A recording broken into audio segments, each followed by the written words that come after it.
బంగ్లాదేశ్లో హిందూ మైనారిటీలపై జరుగుతున్న అమానుష దాడులు దీపుచంద్ దాస్ అనే వ్యక్తిని అకారణంగా చంపడాన్ని నిరసిస్తూ ఢిల్లీలోని బంగ్లాదేశ్ హైకమిషన్ సమీపంలో విశ్వ హిందూ పరిషత్ ఇతర హిందూ సంఘాలు భారీ నిరసనలు చేపట్టాయి. బంగ్లాదేశ్లో హిందువుల ప్రాణాలకు రక్షణ లేకుండా పోయిందని, అక్కడి ప్రభుత్వం దాడులను అరికట్టడంలో పూర్తిగా విఫలమైందని ఆందోళనకారులు మండిపడ్డారు. దీపు చంద్రదాస్ హత్యకు కారణమైన వారిని కఠినంగా శిక్షించాలని, హిందూ సమాజానికి భద్రత కల్పించాలని వారు డిమాండ్ చేశారు. ఈ సందర్భంగా అక్కడొక్కసారిగా ఉద్రిక్త వాతావరణం నెలకొంది. దీంతో అప్రమత్తమైన పోలీసులు వారిని చెదరగొట్టేందుకు లాఠీ చార్జ్ చేయాల్సి వచ్చింది.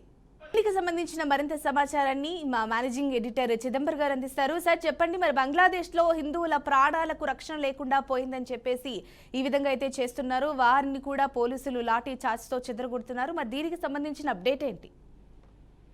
అయితే ఓవరాల్ గా మనం దీన్ని చూడాల్సింది దాదాపు ఒక సంవత్సర కాలం క్రితము ఎప్పుడైతే ఈ ఇష్యూ ఎక్కడ అరైజ్ అయింది అంటే, షేక్ హసీనాని ఎప్పుడైతే వాళ్ళు గద్దె దింపి ఆ ప్లేస్ లో యూనిస్ ఖాన్ తీసుకొచ్చారో ఆ క్రమం నుంచి కూడా హిందువుల మీద బంగ్లాదేశ్ లో దాడులు పెరిగిపోయాయి. అందులో ముఖ్యంగా అప్పుడు పూర్తి స్థాయిలో హిందువుల కుటుంబాలని టార్గెట్ గా చేసి దాడులు జరిగాయని మనం అందరం చూస్తూ వచ్చాం. కానీ ఇప్పుడు మాత్రం వీటన్నిటికీ ఒక హైయెస్ట్ పీక్ పొజిషన్ వచ్చిందని చెప్పచ్చు. ఎందుకంటే డిసెంబర్ 23 ఇవాళ జరుగుతున్న విశ్వ హిందూ పరిషత్ సంబంధించి కానివ్వండి, బజరంగ్ దళ్ అలాగే హిందూ సంఘాలన్నీ భారీ నిరసన చేపట్టడం, అది ఢిల్లీలోని బంగ్లాదేశ్ హైకమిషన్ కార్యాలయం దగ్గర చేయడం అని చూస్తాం. దీనికి కారణం ఏంటి అంటే, మొమైన్ సింగ్ లో దీపు చంద్రదాస్ అనే ఒక యువకుడిని వీళ్ళందరూ చంపేసి అతన్ని తగలబెట్టిన పరిస్థితి ఏదైతే ఉందో, దానికి సంబంధించిన ఇష్యూ ఏదైతే ఉందో, ఆ ఇష్యూ నుంచి మొత్తం ఈ ఘటన అంతా స్టార్ట్ అయిపోయింది. బంగ్లాదేశ్ లో హిందువులకి రక్షణ లేదు. ఈ రక్షణ లేకపోవడానికి కారణం కూడా ఆ పర్సన్ కేవలము అక్కడ ఉన్న పరిస్థితుల్లో మహమ్మద్ ప్రవక్తకు సంబంధించి ఒక మాట మాట్లాడారు. అతన్ని పోలీస్ స్టేషన్ తీసుకెళ్లారు. మొదట్లో పోలీస్ స్టేషన్ తీసుకెళ్తే పోలీస్ స్టేషన్ లో ఉన్న ఆ పోలీసులే అతన్ని తీసుకొచ్చి ఈ మాబ్కి అప్పగించారన్న ఆధారాలు కూడా ఇప్పటికే బయటపడ్డాయి. సో కేవలం హిందూ వ్యతిరేక ఒక ప్రభుత్వంగా దాన్ని చూపించే ప్రయత్నం చేశారు. అందులో భాగంగానే అతన్ని కాల్చి చంపిన ఘటన ఏదైతే ఉందో, ఆ ఘటన తర్వాత బంగ్లాదేశ్ లో ఉన్న హిందువులు కానివ్వండి, లేదా బంగ్లాదేశ్ లో ప్రస్తుతం ఉన్న ప్రభుత్వం ఏదో హిందూ వ్యతిరేకంగా ఉంది కాబట్టి దాన్ని చర్యలు తీసుకోవాలి, బంగ్లాదేశ్ హైకమిషన్ ముందు ఈ హిందూ సంఘాలన్నీ చేస్తున్న నేపథ్యంలో అక్కడ ఉద్రిక్తతలకు దారితీసిన నేపథ్యంలోనే పోలీసులు లాఠీ చేయాల్సిన అవసరం వచ్చింది. అందులో భాగంగానే బారికేడ్లను దాటి వీళ్ళు హైకమిషన్ వైపు వెళ్తున్న నేపథ్యంలో అక్కడ వాటిని కాపాడాల్సిన బాధ్యత పోలీసులు ఉంటుంది కాబట్టి పోలీసులు వాటిని అడ్డుకునే ప్రయత్నం జరగడం, ఆ సందర్భంలో వాగ్వాదము, ఆ తర్వాత తోపులాట జరగడము, ఆ తర్వాత జరిగిన పరిణామాల్లో నిరసనకారులు బారికేడ్లను తోసేసి లోపలికి వెళ్లేందుకు ప్రయత్నించినప్పుడు పోలీసులు తప్పని పరిస్థితుల్లో లాఠీ చార్జ్ చేశారన్న విషయం మనకు అనిపిస్తోంది.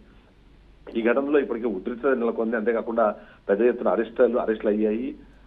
తర్వాత చాలా మంది అక్కడ గాయాలు జరిగాయన్న నేపథ్యంలో కూడా అక్కడ ప్రతి ఒక్కరూ చెప్పిన మాట ఒకటే, హిందూ రక్తానికి సంబంధించిన ఒక్కొక్క చుక్కకు లెక్క చెప్పాల్సిందే లాంటి నినాదాలు చేయడము, అంతేకాకుండా అక్కడ ఉన్న పరిస్థితుల్లో దిష్టి బొమ్మలు దహనం చేయాలి, ఇంకా తప్పని పరిస్థితుల్లో మల్టీ లేయర్ సమస్య బారికేడింగ్ చేశారు. పారామిలిటరీ బలగాలను అక్కడ మోహరించారు. ఇక భారత్ వీసా సర్వీసులు ఏవైతే వాటిని తాత్కాలికంగా నిలిపివేసి రెండు దేశాల మధ్యలో ఈ దౌత్య సంబంధాలు మెరుగుపడేంత వరకు దీన్ని అబెండ్మెంట్లు పెట్టినట్టుగా అయితే నిర్ణయం వచ్చింది. దాని నేపథ్యంలో చూస్తే మాత్రం ఏదైతే దీప్ చంద్రదాస్ హత్య జరిగిన నేపథ్యంలో ఆ తర్వాత మైనారిటీలు అక్కడ ఉన్న హిందూ మైనారిటీల మీద దాడులు కొనసాగుతున్నాయని చెప్పేసి వస్తున్న నేపథ్యంలో ఇవన్నింటినీ కూడా చాలా సునిశ్చితంగా కేంద్ర ప్రభుత్వం గమనిస్తోంది. అక్కడ జరుగుతున్న పరిణామాలు, హిందూ సంఘాలకు సంబంధించిన అంశాలు వీటన్నింటినీ కూడా చూసి నెక్స్ట్ స్టెప్ తీసుకునే అవకాశం అయితే మనకు కనిపిస్తుంది. సార్, మరి ఇలాంటి సిచ్యువేషన్లు మళ్ళీ పునరావృతం అయ్యే అవకాశాలు ఉన్నాయా? ఒక విధంగా ఎవరైనా సరే ఇలా జరగడానికి ప్రేరేపిస్తున్నారు అనుకోవచ్చా? అంటే ఇక్కడ రెండు అంశాలు ఉన్నాయి. ఒక్కటి, అక్కడ అంటే బంగ్లాదేశ్ లో ఉన్న పరిస్థితులు, బంగ్లాదేశ్ లో ఈ మధ్యకాలంలో జరిగిన ఒక హత్య జరగడానికి కారణం కూడా షేక్ హసీనాకు సంబంధించి ఆయన వ్యతిరేకంగా మాట్లాడుతున్నారు కాబట్టి ఆయన్ని కాల్చి చంపారు. ఆ కాల్చి చంపిన వాళ్ళు కూడా భారత్ కు సంబంధించిన నిఘా సంస్థలు అన్నది ఒక ఆరోపణ వినిపిస్తుంది.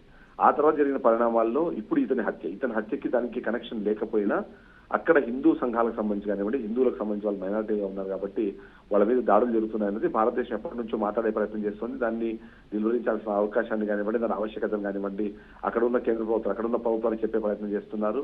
ఆ ప్రయత్నంలోనే ఇప్పుడు అంటే బంగ్లాదేశ్ హైకమిషన్ ముందు వీళ్ళు చేస్తున్న నిరసనలు ఏంటంటే, వాళ్ళు బంగ్లాదేశ్ కి భారతదేశం తరఫు నుంచి ఒక నిరసన తెలియజేయడం, ఆ హత్య ఏదైతుందో చాలా సీరియస్ మ్యాటర్, దాని మీద రెస్పాండ్ అవ్వాల్సిన బాధ్యత అక్కడ ప్రభుత్వానికి ఉంటుంది కాబట్టి ఆ ప్రభుత్వం రెస్పాండ్ అవ్వాలన్న ఒక నినాదంతోనే వీళ్ళు అక్కడ కార్యక్రమాన్ని చేపట్టారు. ఈ కార్యక్రమం ద్వారా ఒక క్లియర్ ఇన్స్ట్రక్షన్ ఇచ్చారు. కానీ దీని వెనకాల ఎవరైనా ఉన్నారా, దీన్ని ఎవరైనా రెచ్చగొడుతున్నారన్న అంశానికి సంబంధించి అయితే మాత్రము ఒకటి, అక్కడ బంగ్లాదేశ్ లో హిందువుల మీద జరుగుతున్న దాడులు మాత్రం పూర్తి స్థాయిలో అక్కడ ఉన్న ప్రభుత్వ వైఫల్యంగానే మనం చూడాలి.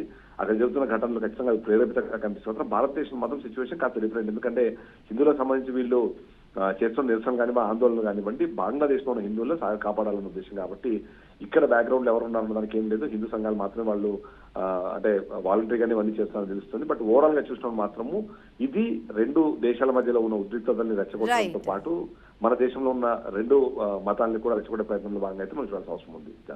Right, thank you sir for the update.